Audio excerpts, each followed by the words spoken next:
दोस्तों, एस्ट्रोलॉजी यानी कि ज्योतिषी शास्त्र हर जगह एक बहुत पॉपुलर प्रैक्टिस है। खास करके भारत में इस पर बहुत ज्यादा विश्वास किया जाता है। कुछ लोग अपनी जिंदगी के ज्यादातर काम एस्ट्रोलॉजी के हिसाब से ही करते हैं। लेकिन दोस्तों, क्या आपने कभी सोचा एस्ट्रोलॉजी नकली है या असली? क्या आपने कभी सोचा कि कुछ लोग एक्यूरेट प्रेडिक्शंस कैसे कर पाते हैं? कैसे कोई हमारी जिंदगी के बारे में हमसे ज्यादा जान सकता है? आज हम आपको बताएंगे कि क्या होती है एस्ट्रोलॉजी और आजकल लोग इसके जरिए कैसे हमें बेवकूफ बनाते हैं। और इतना ही नहीं, आज हम करेंगे आपके बारे में कुछ ऐसी भविष्यवाणी जिसके बाद से आपका एस्ट्रोलॉजी को देखने का नजरिया ही बदल जाएगा। इस वीडियो को अंत तक जरूर देखिएगा, क्योंकि आज हम आपको बताने वाले हैं आप ही से जुड़ी कुछ बातें। भारत में ऐसे बहुत से लोग हैं जो ज्योतिषी विज्ञान यानी कि एस्ट्रोलॉजी पर आंख मूंद कर भरोसा कर लेते हैं। और सिर्फ भारत में ही क्यों, बल्कि दुनिया में भी ऐसे बहुत से लोग हैं जो एस्ट्रोलॉजी पर भरोसा करते हैं। यहाँ तक कि बड़े से बड़े बिजनेसमैन और फिल्म प्रोड्यूसर भी कोई नया प्रोजेक्ट शुरू करने से पहले ही अपने पर्सनल एस्ट्रोलॉजर यानी कि ज्योतिष यानी कि ऐसे इंसान से पूछते हैं जिसे इस विद्या की जानकारी होती है। और ये एस्ट्रोलॉजर भी बड़े ही कॉन्फिडेंस के साथ बड़े बड़े दावे करते हैं। भारतवर्ष की कुंडली वृषभ की है, कल चंद्रमा वृषभ का होगा, भारत के पक्ष में डंका बजेगा। The next day. आपको बता दें, इंग्लैंड के हाथों 10 विकेट से शिकस्त के बाद रोहित शर्मा कह रहे हैं जो कि टीम की परफॉर्मेंस रही बहुत ही डिसअपॉइंटिंग। पर क्या ये दावे एकदम सही होते हैं? खैर, इस बारे में तो बाद में बात करेंगे। पहले चलिए जानते हैं कि आखिर क्या है एस्ट्रोलॉजी और इससे जुड़ा इतिहास। ज्योतिषा सूर्यादिग्रहण बोधक शास्त्रम यानी कि सूर्य, ग्रह, नक्षत्र और समय का ज्ञान करने वाले शास्त्र या विज्ञान को ज्योतिष शास्त्र कहा जाता है। इसमें मुख्य रूप से ग्रह, नक्षत्र यानी कि कॉन्स्टेलेशन, इन सब के फॉर्म, संचार, रोटेशन पीरियड, ग्रहण यानी कि एक्लिप्स और पोजीशंस को देखकर और इनकी दिशा की गणना करके इनसे मानव जीवन पर पड़ने वाले अच्छे या बुरे रिजल्ट के बारे में बताया जाता है। इस विज्ञान के जरिए इंसान की पर्सनालिटी से लेकर उसके आने वाले भविष्य के बारे में भी बताया जा सकता है। साथ ही आगे आने वाली अड़चनों के बारे में भी इस विज्ञान के जरिए पता चल जाता है। ज्योतिष विज्ञान आज के जमाने में भी बहुत फेमस है, लेकिन आपको बता दें कि ये कोई नई तकनीक नहीं है, बल्कि ये बहुत पहले से ही चली आ रही है। दुनिया में ये विद्या कैसे आई, इसको लेकर लोगों के अलग अलग मत हैं। कुछ लोग मानते हैं कि ये विद्या भगवान शिव ने खोजी, उन्होंने उनके बेटे कार्तिकेय को ये विद्या दी थी। वहीं कुछ लोग मानते हैं कि पुराने समय में जब धरती पर मौसम बदलते थे, उस समय लोगों को इसकी समझ नहीं थी और ये क्यों हो रहा है। तब लोगों ने इस बात को माना कि ये सब ऊपर की कोई शक्ति करवाती है, और तब लोगों ने इस बात को समझा कि आसमान के ग्रह और भगवान ही हैं जो इस दुनिया को चला रहे हैं। और उन सबके बारे में समझने को ही ज्योतिष विज्ञान कहा गया।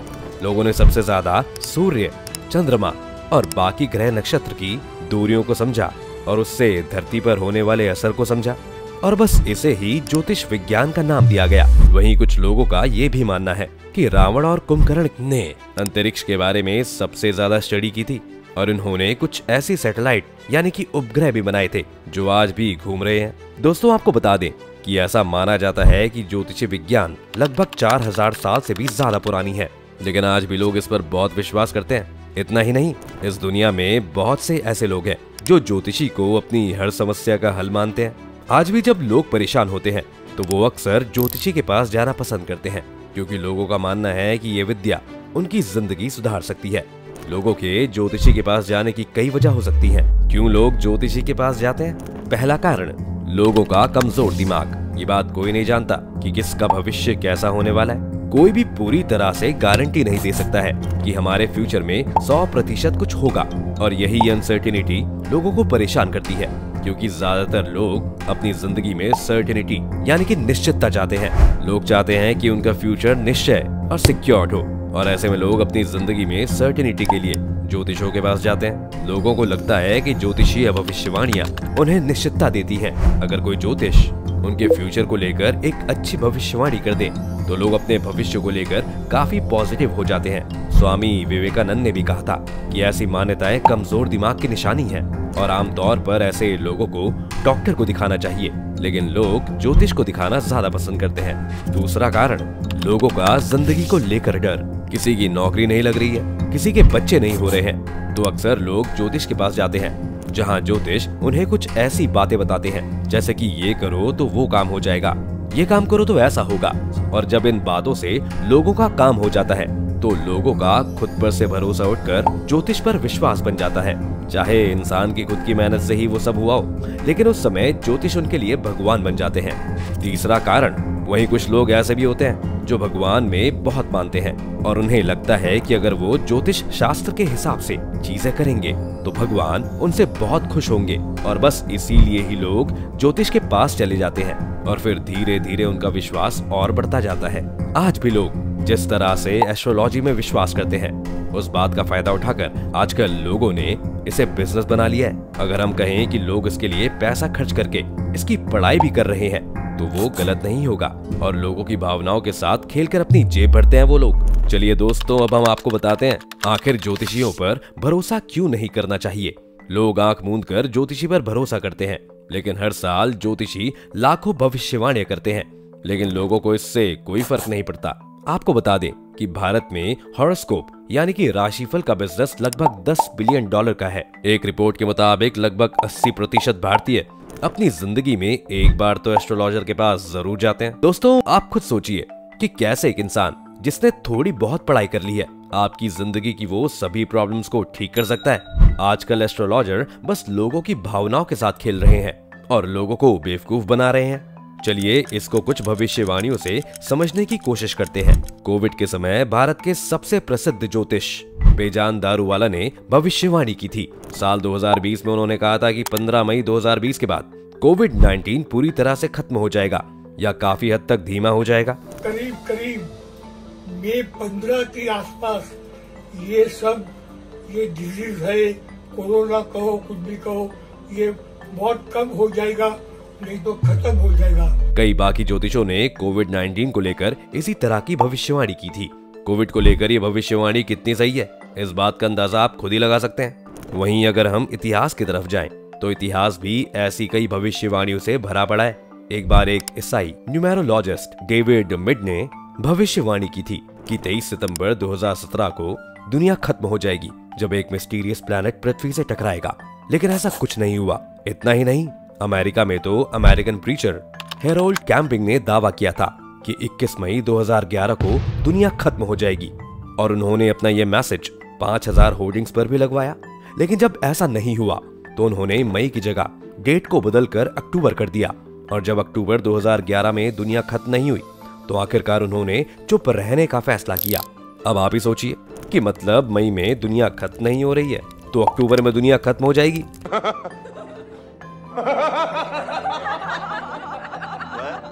लेकिन अपनी भविष्यवाणी को सुरक्षित रखना है।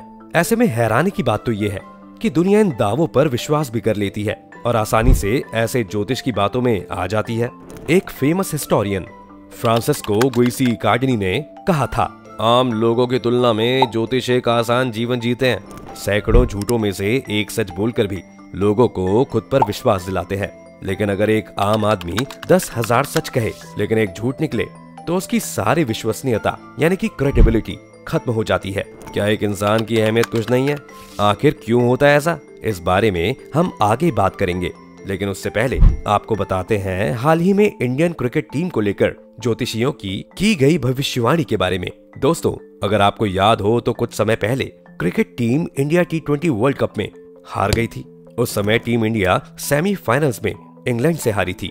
शायद उस समय टीम इंडिया का भाग्य बहुत खराब था। वहीं अगर बात एस्ट्रोलॉजी की जाए तो उस समय तो टीम इंडिया का भाग्य बहुत ही अच्छा चल रहा था। जी हाँ, ज्योतिषियों की माने तो भारतीय टीम की किस्मत बहुत अच्छी थी।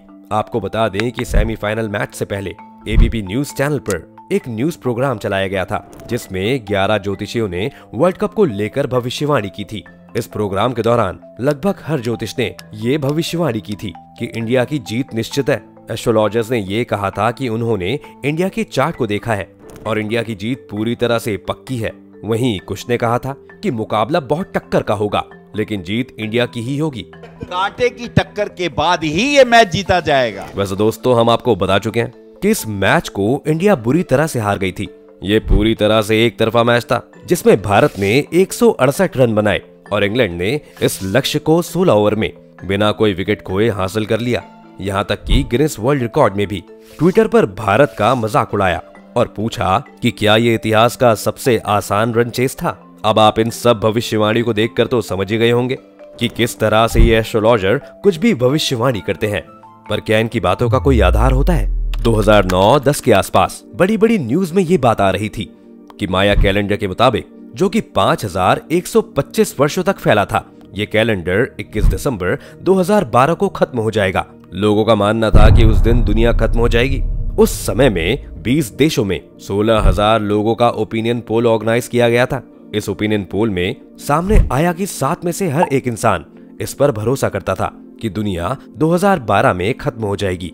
केमिस्ट्री के लिए नोबेल पुरस्कार जीतने वाले डॉक्टर वेंकटरमन रामाकृष्णन ने बहुत ही साफ शब्दों में कहा था कि आकाश में तारों और ग्रह की गति यानी कि उनके मूवमेंट का इंसानों की जिंदगी पर कोई असर नहीं पड़ता है। इसका कोई साइंटिफिक बेस नहीं है और इस बात से दुनिया भर के वैज्ञानिक सहमत हैं।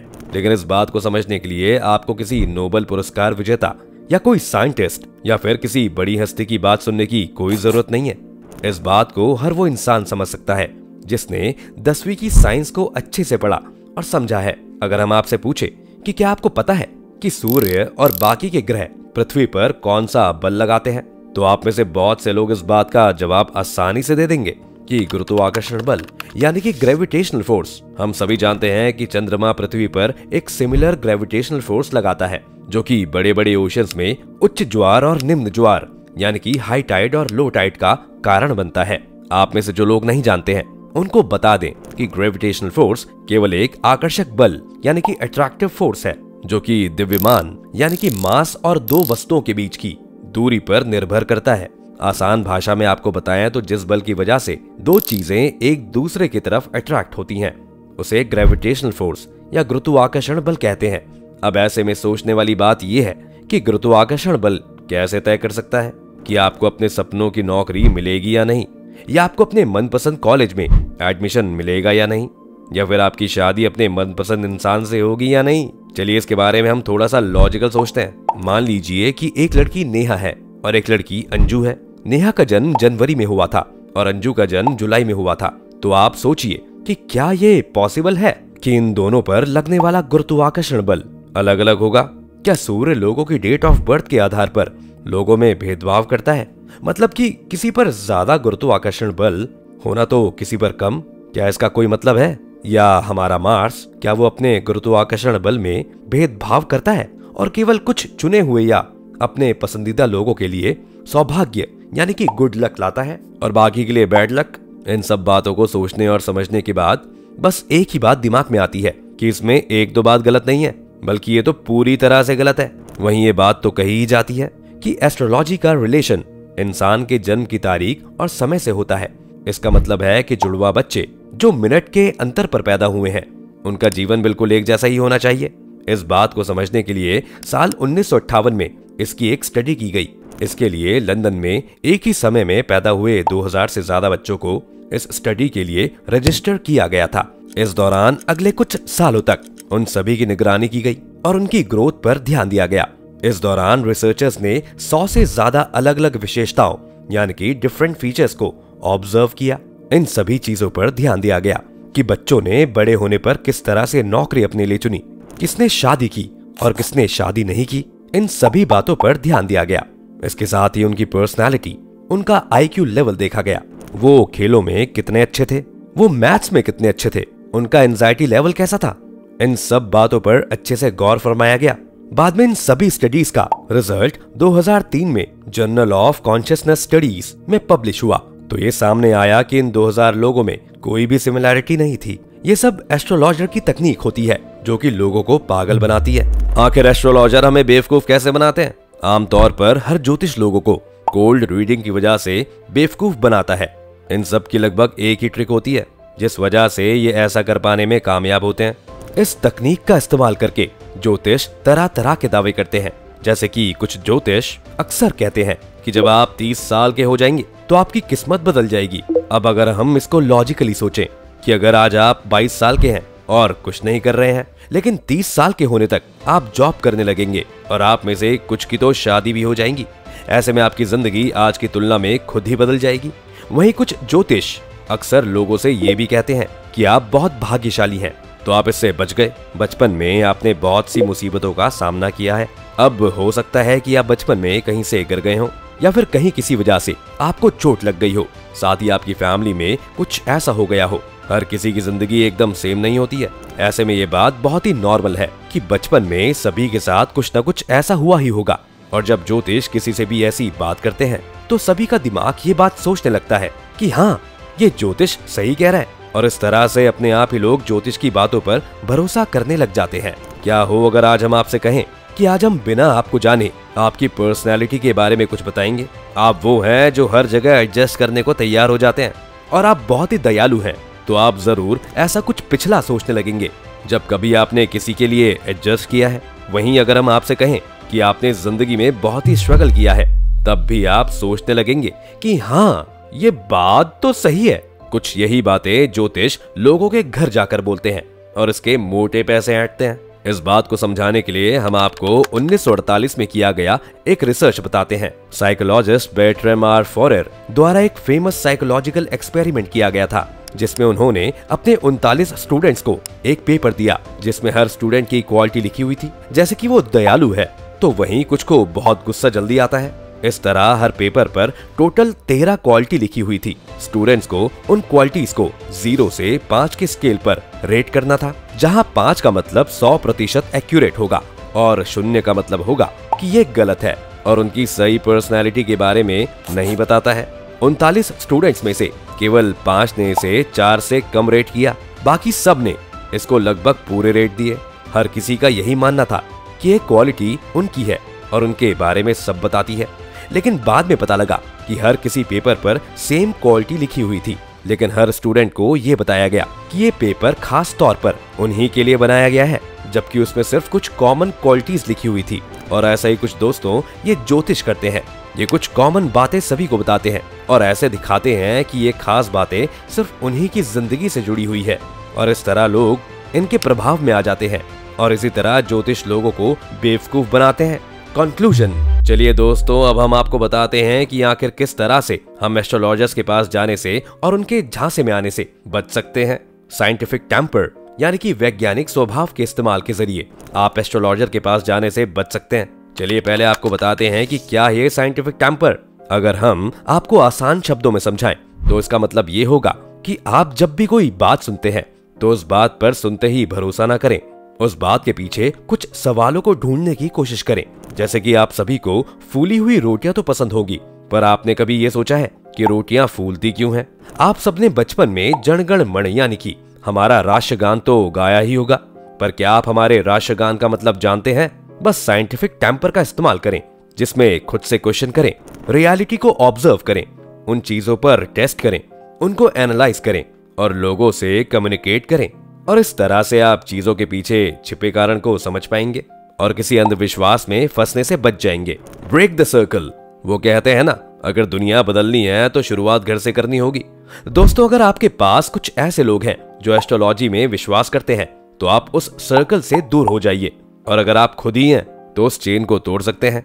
और एक बार अगर आपने भरोसा करना छोड़ा तो आपके आसपास के लोग भी धीरे धीरे विश्वास करना छोड़ देंगे। सेल्फ कॉन्फिडेंस, दोस्तों सेल्फ कॉन्फिडेंस होना बहुत जरूरी है। ये बात समझनी होगी कि दुनिया में अगर किसी की लाइफ कोई बिगाड़ सकता है या सुधार सकता है तो वो है इंसान खुद। इसलिए हमेशा खुद पर भरोसा करें, ना कि किसी भी एस्ट्रोलॉजर पर। तो दोस्तों, आज की वीडियो में बस इतना ही। उम्मीद है आपको आज की इस वीडियो से काफी कुछ नया सीखने को मिला होगा। अगर आपको ये वीडियो पसंद आई हो तो वीडियो को लाइक करें, और अगर आप चैनल पर नए हैं या आपने अभी तक चैनल को सब्सक्राइब नहीं किया है तो चैनल को सब्सक्राइब करना और बेल आइकन दबाना ना भूलें।